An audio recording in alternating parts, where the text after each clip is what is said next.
जय हिंद साथियों। आज हम लोग देखेंगे आधुनिक युग की प्रमुख रचनाएं। कल के वीडियो में हम लोगों ने देखा था आदिकाल, भक्ति काल और रीति काल के प्रमुख रचना और रचनाकार।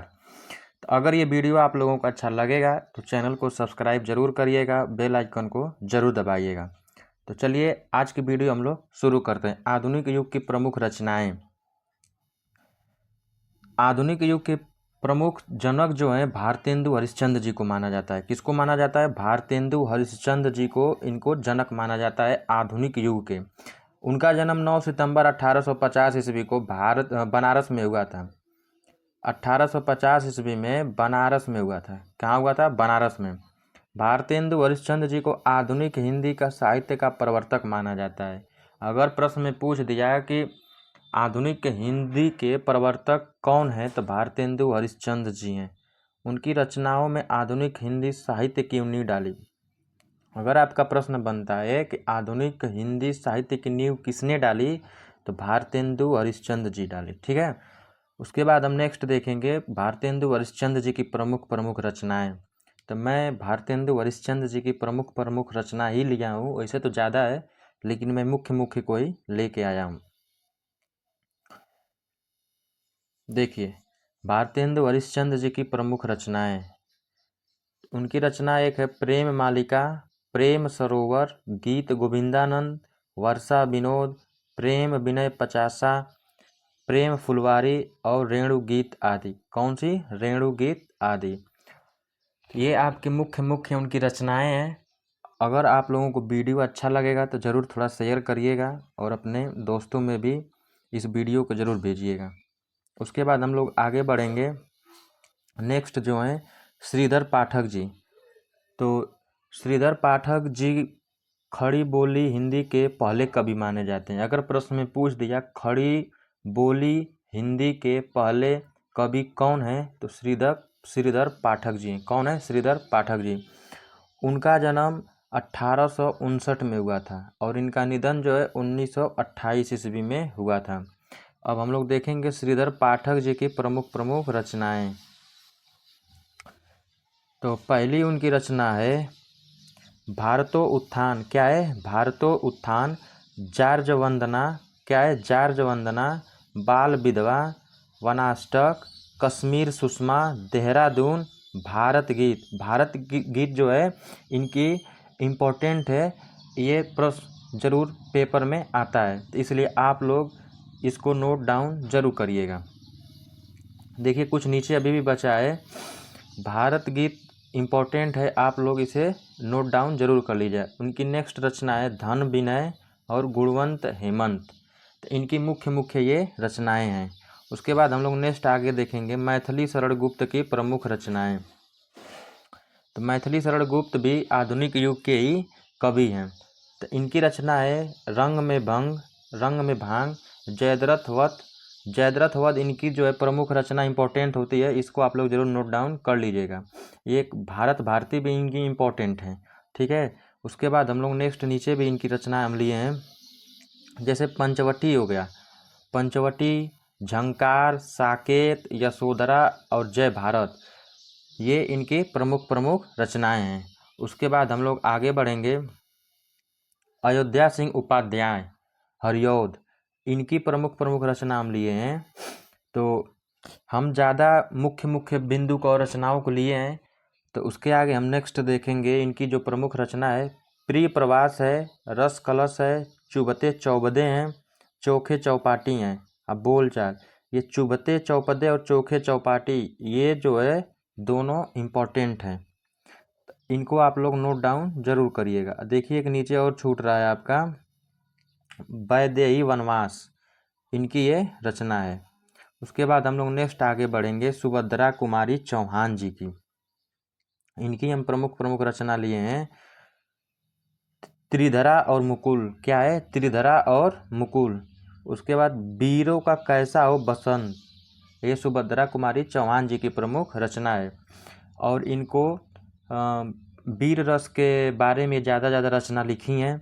तो देखिए झांसी की रानी हो गई, ये अति प्रसिद्ध है। क्या है? अति प्रसिद्ध है झांसी की रानी। इनकी प्रमुख रचना ज़्यादा ही प्रश्न पूछता है पेपर में। मेरा नया बचपन, बालिका का परिचय, इनकी जो रचनाकार है सुभद्रा कुमारी चौहान है। उसके बाद हम लोग आगे बढ़ेंगे जयशंकर प्रसाद।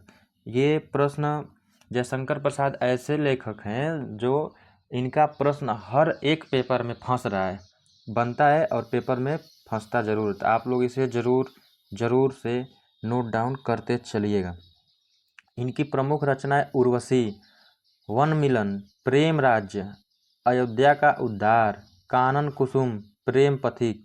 तो इनकी ये जयशंकर प्रसाद की मुख्य रचनाएं। देखिए नीचे छूट रहा है करुणालय, क्या है करुणालय, तो ये भी जयशंकर प्रसाद की ही रचना है। नीचे और देखिए इनकी कुछ, ये मैं जयशंकर प्रसाद की पेपर बार बार पूछता है इसलिए मैं ज़्यादा इनका लिया हूँ। देखिए महाराणा का महत्व, ये चारों जो हैं ये चारों जयशंकर प्रसाद का बार बार प्रश्न बनता है इन्हीं चीज़ों से। देखिए इनको झरना है, झरना बना था पेपर में अभी जल्दी है, और आंसू भी आया था यूपी पुलिस में। लहर है, कामायनी, ये जयशंकर प्रसाद की मुख्य रचनाएं हैं।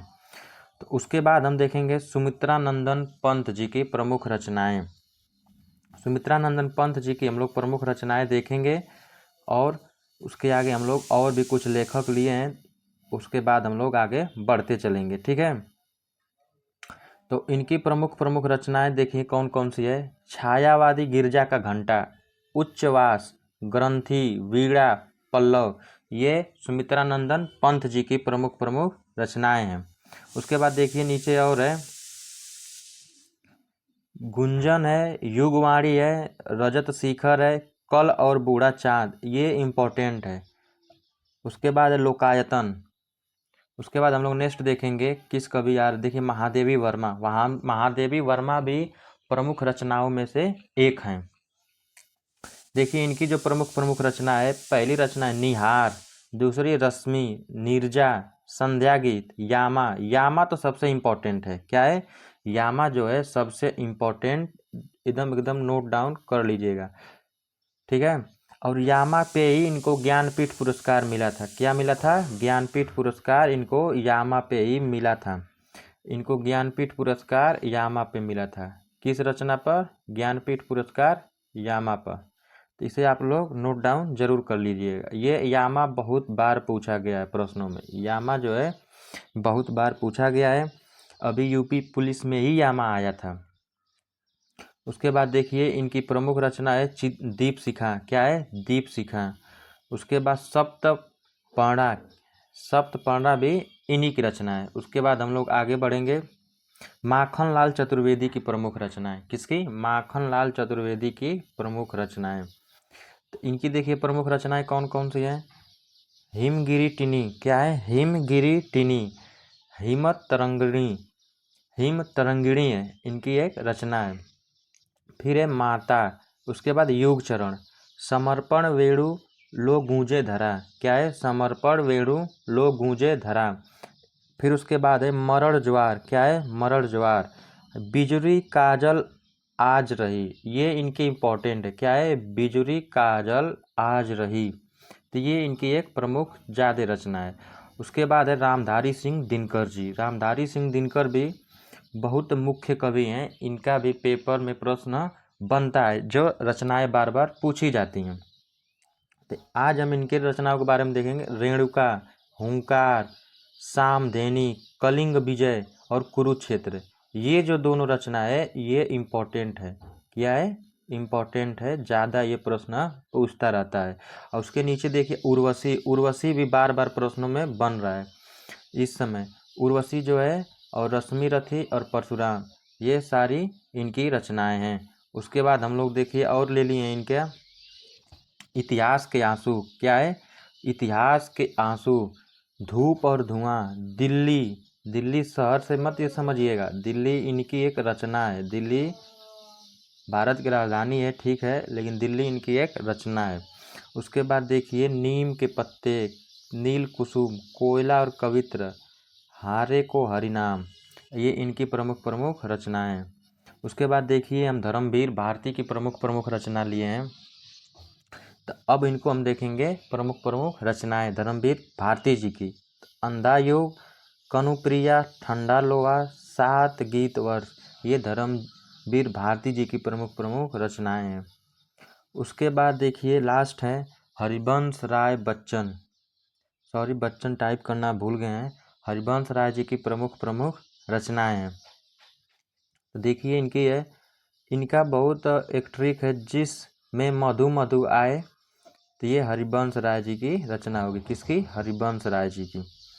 तो उसके बाद देखिए हम इनकी रचनाएं देखेंगे, मधुशाला, मधुबाला, मधु कलश, ये देखिए तीनों में मधु मधु आ रहा है, तो ये हरिवंश राय जी की प्रमुख रचना है। उसके बाद देखिए निशा निमंत्रण एकांक संगीत, तो ये इनकी प्रमुख रचना है। उसके बाद नीचे भी लिए देखिए कुछ है, सतरंगिनी, ये हरिवंश राय जी की रचना है। नीड़ का निर्माण फिर, नीड़ का निर्माण फिर, बंगाल का आकार, खादी के फूल, सूत की माला, बुद्ध और नाच घर, ये देखिए रंग बरसे भीगे चुनर वाली, रंग बरसे भीगे चुनर वाली, तो ये इसी पे गाना बना है। और यूट्यूब पे आप लोग सर्च करिएगा रंग बरसे भीगे चुनर वाली, जिसमें अमिताभ जी होली पे बनाए हैं गाना। तो ये इनकी प्रमुख रचनाएं हैं। अब हम कल के वीडियो में लाएंगे आधुनिक युग के निबंध। तो अगर वीडियो अच्छा लगा हो तो चैनल को सब्सक्राइब जरूर करिएगा, रॉयल एकेडमी को ज़रूर सर्च करिएगा आप लोग। और किस किस टॉपिक पे आपको वीडियो चाहिए हमको कमेंट करिए, मैं उसी टॉपिक पे वीडियो लेके आऊँगा। तब तक आप लोग अपना ध्यान रखें, स्वस्थ रहें, मस्त रहें। धन्यवाद।